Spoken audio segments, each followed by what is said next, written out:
আসসালামু আলাইকুম ওয়া রাহমাতুল্লাহি ওয়া বারাকাতুহু। কামিল হাদিস পড়ুয়া প্রিয় ভাই বোনেরা, সকলকে দরসে বুখারী শরীফ পর্ব 34 স্বাগত জানাচ্ছি। ইনশাআল্লাহ আজকে আমরা আলোচনা করব ইমাম বুখারী রাহমাতুল্লাহি আলাইহির আমলি এবং ইলমি জিন্দেগির সামান্যতম অংশ।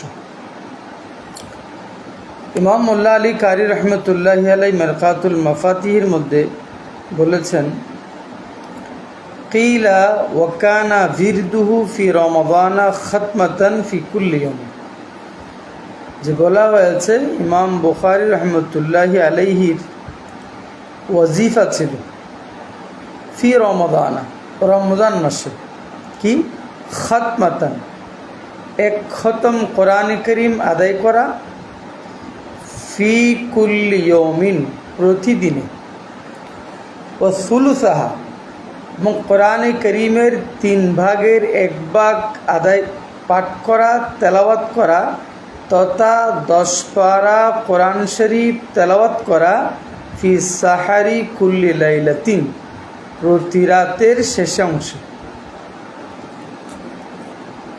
এবং ওনার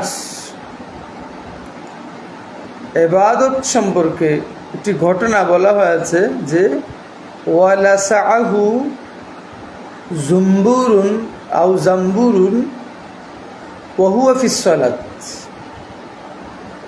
ইমাম বুখারী রহমতুল্লাহি আলাইহি যখন নামাজের হালতে ছিলেন তখন একটি ভোমরা, কেউ কেউ বলেছে মৌমাছি, ওনাকে দংশন করেছে 16 আও 17 মৌদিয়ান।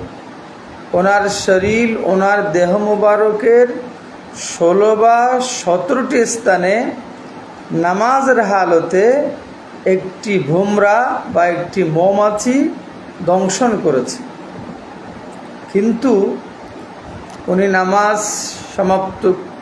নামাজ ভেঙে দেননি, নামাজ থেকে বের হয়ে যান।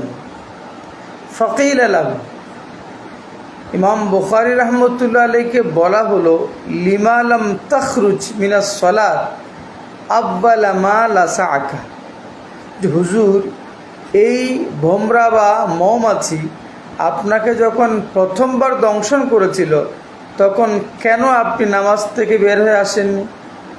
ক্বালা, ইমাম বুখারী রহমতুল্লাহ বলেছেন, কুনতু ফি সূরাত, আমি নামাজের মধ্যে একটি সূরা তেলাওয়াত করছিলাম, একটি সূরার তেলাওয়াতে ছিলাম।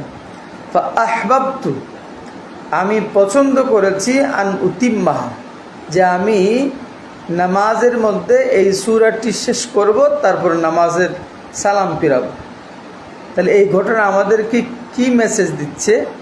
এই ঘটনা আমাদেরকে মেসেজ দিচ্ছে যে একটা ভোমরা বা মৌমাছি শরীর মুবারকের 16 থেকে 17টি স্থানে দংশন করার পরেও যে ইমাম বুখারী রহমতুল্লাহি আলাই নামাজের মধ্যে ছিলেন, নামাজের মধ্যে তেলাওয়াত অবস্থায় ছিলেন, যে ওনাকে যে দংশন করা হচ্ছে শরীরের 16 থেকে 17টি স্থানে, ওইদিকে ইমাম বুখারীর মনোযোগ ছিল না, তাওয়াজ্জু ছিল না, ভ্রুক্ষেপ ছিল না, বরং উনি নামাজের মধ্যে পবিত্র কোরআনে করিমের সূরা তেলাওয়াতের মধ্যে মজে গিয়েছিলেন।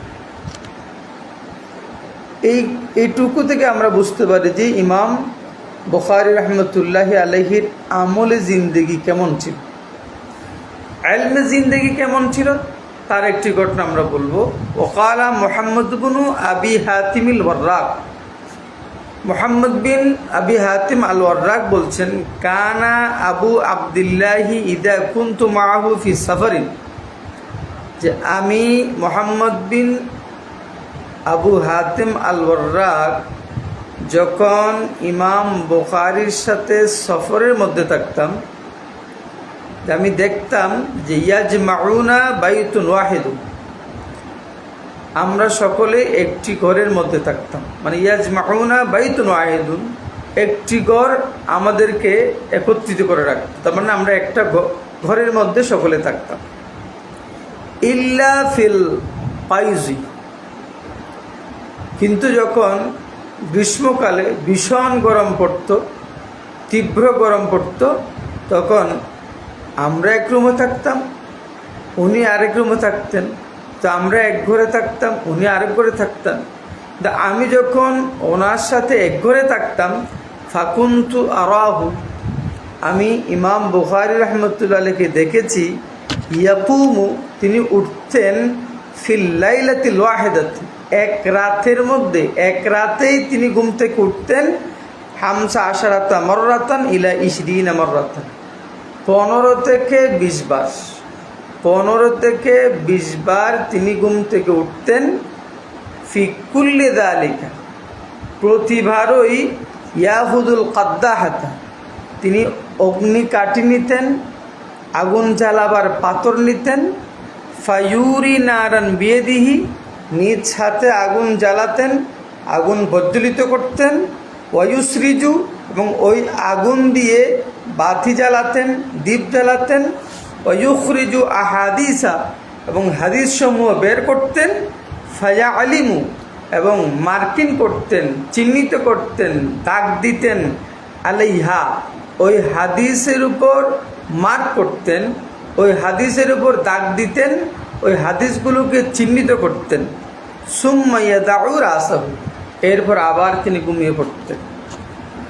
তাইলে ইমাম বুখারী রাহমাতুল্লাহি আলাইহি রাতের বেলায় তাহাজ্জুদের নামাজ পড়তেন, শেষ রাতে কোরআনে কারীম তেলাওয়াত করতেন, আবার 15 থেকে 20 বার ঘুম থেকে উঠতেন, নিজ হাতে অগ্নিকাঠি বা আগুন জ্বালাবার পাথরটা নিয়ে আগুন জ্বালাতেন, সে আগুন থেকে বাতি ধরাতেন, বাতি জ্বালাতেন, দীপ জ্বালাতেন, ওনার হাদিসগুলো বের করতেন, এই হাদিসগুলো মার্ক করতেন। তাইলে এখান থেকে আমরা বুঝতে পারি যে ইমাম বুখারী রাহমাতুল্লাহি আলাইহি এলমে হাদিসের জন্যে কতটুকু মেহনত করেছেন। যেই মানুষটি শেষ রাতে উঠে কোরআন তেলাওয়াত করতেন, তাহাজ্জুদের নামাজ পড়তেন, সেই মানুষটি 15 থেকে 20 বার যদি ঘুম থেকে উঠে এই কাজগুলো করতেন, তাহলে উনি কতটুকু ঘুমাতেন আমরা এই ঘটনা থেকে বুঝতে পারি। আজকের মতো আমরা এখানে শেষ করছি। আমরা চেষ্টা করব ইমাম বুখারী রাহমাতুল্লাহি আলাইহির এই বরকতমণ্ডিত জীবন থেকে কিছু শিক্ষা নেওয়ার জন্য। আল্লাহ পাক তৌফিক দান করুক, আমিন। আসসালামু আলাইকুম ওয়া রাহমাতুল্লাহি ওয়া বারাকাতুহু।